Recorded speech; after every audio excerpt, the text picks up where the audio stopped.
Hi friends, welcome back to our channel. అందరూ ఎలా ఉన్నారు? బాగున్నారా? మేమైతే చాలా బాగున్నామండి. ఇది సాటర్డే రోజు వ్లాగ్ అనమాట. ఆ రోజైతే కొంచెం లేట్గా లేచాము. ఆ రోజు మా పాపకి మా ఆయనకి ఇంకా హాలిడే అనమాట. ఇద్దరికిన్నో లంచ్ బాక్స్ లేవు కదా, ఇంకా అందుకనే లేట్గా లేచాను.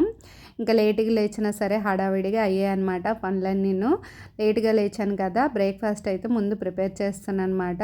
చేసిన తర్వాత ఇంట్లో క్లీన్ చేసుకొని బయట కడిగి ముగ్గు పెట్టి, ఇంకా సాటర్డే కదండి, తలకు స్నానం చేసుకొని వచ్చి పూజ చేసుకుంటున్నాను అనమాట. ముందు రోజు పెట్టిన వాటర్ అవన్నీ చేంజ్ చేసుకొని ప్రసాదం ప్లేట్ అవన్నీ క్లీన్ చేసుకొని ఇలాగ పువ్వులతో అయితే అలంకరణ చేసుకుంటున్నాను దేవుడికి. ఇంకా మా పాపకి మా ఆయనకి అయితే బ్రేక్ఫాస్ట్ ఇచ్చేసానండి, వాళ్ళిద్దరు తినేశారు.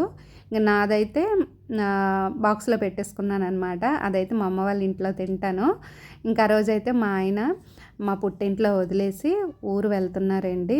మేమైతే మా అమ్మ వాళ్ళ ఇంట్లో ఉంటామన్నమాట, మా పాప నేనైతే. ఇంకా సండే ఈవినింగ్ అయితే వచ్చేసామండి. సండే ఈవినింగ్ వచ్చేసారు. అంటే చిన్న ఫంక్షన్ ఉందన్నమాట, అందుకని వెళ్ళారు ఆ ఫంక్షన్కి మా ఆయన ఊరు.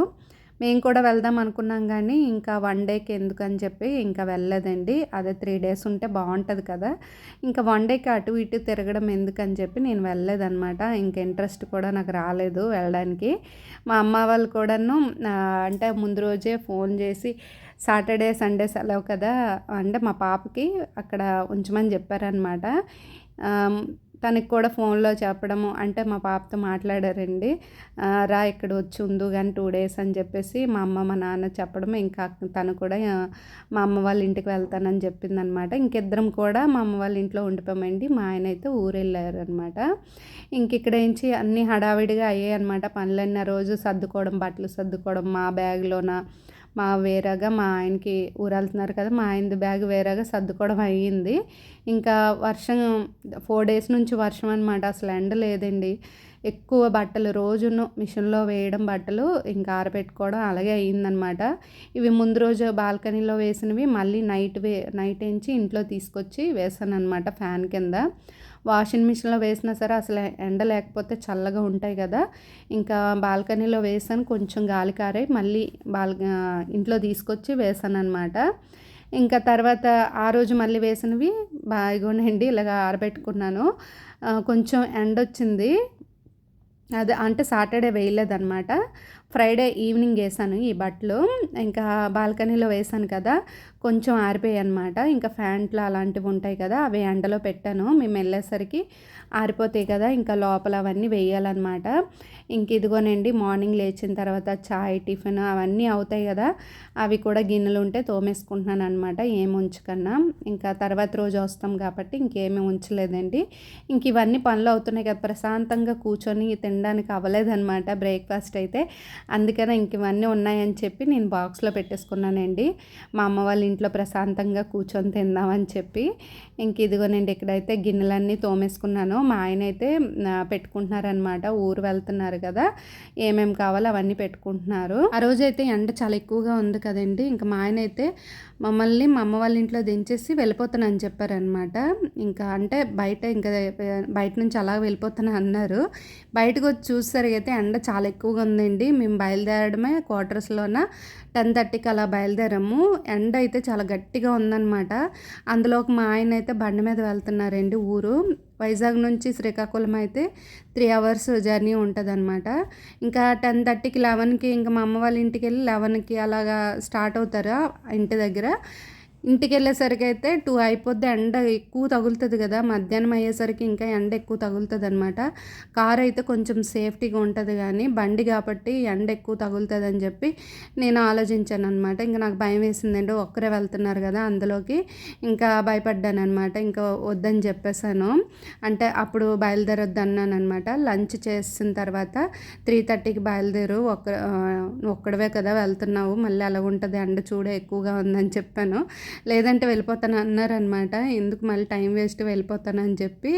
ఏదో ఊరెళ్తే ఏదో ఒకటి పని ఉంటుంది కదా, ఏమైనా మన పర్సనల్ పనులు ఉన్నా చేసుకోవచ్చు అని అన్నారు. పర్సనల్ పనులు అవన్నీ పక్కన పెడితే ఈ ఎండ ఎక్కువగా ఉంది, ఎందుకు రిస్క్ చేయడం అని చెప్పి నేనైతే వద్దనేసానండి. ఇంకా ఉండిపోయారనమాట, మధ్యాహ్నం మా అమ్మ వాళ్ళ ఇంట్లో ఉండిపోయారు. లంచ్ చేశాక ఈవినింగ్ బయలుదేరారనమాట 3:30కి అలాగా. ఇదిగోండి మా అమ్మ వాళ్ళ ఇంటికి అయితే వచ్చేసాము. మా పాపకైతే ఫుల్ హ్యాపీ అనమాట, తాత అమ్మమ్మ వాళ్ళ ఇంటికి వచ్చానని. అలాగే వాళ్ళు కూడా చాలా హ్యాపీ ఫీల్ అవుతున్నారు. 2 డేస్ నుంచి ఫోన్ చేస్తున్నారు కదా. ఇంకా హ్యాపీ ఫీల్ అయిన విషయం ఏంటంటే నేనున్నానా, ఇంకా మా అమ్మ అయితే ఫుల్ హ్యాపీ అండి. ఒకరోజు నైట్ ఉన్నానని చెప్పి. అంటే నేను ఉంటానని అనుకోలేదన్నమాట వాళ్ళైతే, మా పాపనే పంపిస్తానని అనుకున్నారు. అందుకని మా అమ్మ చాలా హ్యాపీ ఫీల్ అయిందండి. అంటే ఊరు వెళ్తానని అనుకున్నదనమాట. ఇంకా నాకు ఏం ఇంట్రెస్ట్ లేదు కదా, ఇంకా మా అమ్మ వాళ్ళ ఇంట్లో ఉండిపోయాను. ఇంక ఇక్కడ చూడండి, ప్రశాంతంగా కూర్చొని బ్రేక్ఫాస్ట్ అయితే చేస్తున్నాను. లేట్ అయిపోయింది బాగాను, 11 అలా అయిపోయిందండి. ఇంకా మధ్యాహ్నం అయితే లంచ్ అయితే పెట్టేస్తుంది అనమాట. మా ఆయనకి మా నాన్నకైతే లంచ్ పెడుతుంది మా అమ్మ. ఎప్పుడు మా అమ్మ వాళ్ళ ఇంటికి వెళ్తే మా అమ్మ చేతి వంట తినేవాళ్ళం అనమాట. ఇంక ఇప్పుడేంచి మా వదిన చేతి వంట తింటున్నామండి. పులిహోర, తర్వాత ఏంచి కూర, వంకాయను బంగాళదుంప కర్రీ అయితే చేసిందనమాట. మా వదినే చేసిందండి, మా వదిన చేతి వంట అనమాట. చాలా బాగా చేసిందండి పులిహోర అయితే. అంటే పెళ్ళైన కొత్తలో ఎవరు ఎంత బాగా చేయలేము కదా, నేనైతే ఇంత బాగా అయితే ఎప్పుడు చేయలేదన్నమాట. ఫస్ట్ టైము చేసేటప్పుడు ఏదో ఒకటి ఎక్కువైపోవడం తక్కువైపోవడం అలా జరిగేవి. కానీ ఫస్ట్ టైం మా వదిన చేసిందనమాట. మా ఇంటికి వచ్చిన తర్వాత చాలా బాగుంది, స్పైసీగా ఉంది, కర్రీ కూడా చాలా బాగుందన్నమాట. ఇంకా మేమైతే నేను లంచ్ చేసేసరికి 2:30 అలా అయిపోయిందండి. లేట్గా తిన్నాను, బ్రేక్ఫాస్ట్ లేట్గా చేశాను కదా, ఇంకా అందుకని లంచ్ కూడా లేట్గా తిన్నాను అనమాట. 2:30కి అలా తిన్నాను. ఇంకా మా ఆయన అయితే బయలుదేరిపోతున్నారు. నేనైతే ఎండ ఇంకా ఉంది ఎక్కువ, అంటే కొంచెం తగ్గిందనమాట. 3:30 అయిపోయింది. ఇంకా నేను అలా ఉండిపోతే నైట్ అయిపోద్ది అని చెప్పేసి బయలుదేరిపోతున్నారనమాట. అలా తగ్గిపోద్దులే ఎండ, అంటే ఈవినింగ్ అయిపోతే ఇంకా ఎండ ఉండదు కదా, అలాగే వెళ్ళిపోతాను నెమ్మదిగా అని చెప్పి బయలుదేరారనమాట. ఇంక ఇక్కడ నుంచి మా పాపకు కూడా కొన్ని చెప్తున్నారు, అల్లరి చేయకు, జాగ్రత్తగా ఉండు అని చెప్తున్నారు. ఎన్ని చెప్పినా సరే వదిలేస్తుంది అనమాట.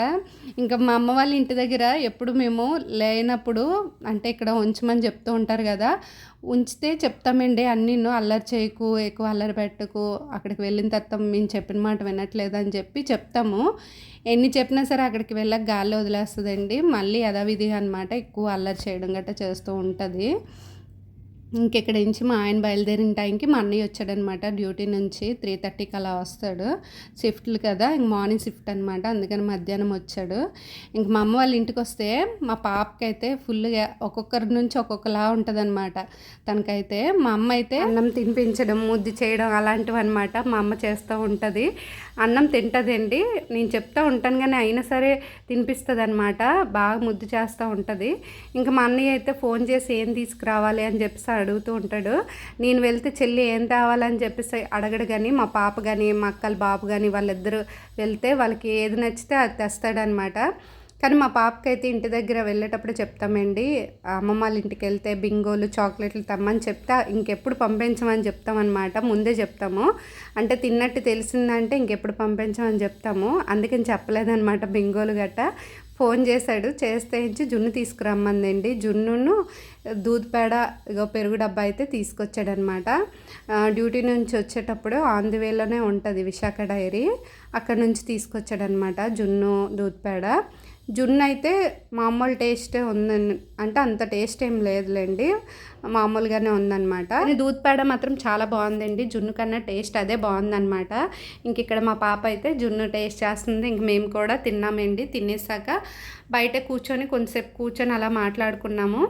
ఇంక ఇక్కడ నుంచి చూడండి, మా నాన్నమ్మని చూపించలేదు కదా, ఒక గుడి స్టోరీ చెప్పాను కదా మీకు, మా ఊర్లో గుడి ఎలా వచ్చింది, దానికి కారణం ఎవరు అనేది అన్నీ చెప్పాను కదా. మా నాన్నమ్మని చూపించలేదు ఫోటో అయితే, అందుకని ఇప్పుడు చూపిస్తున్నానండి మా నాన్నమ్మ ఫోటో.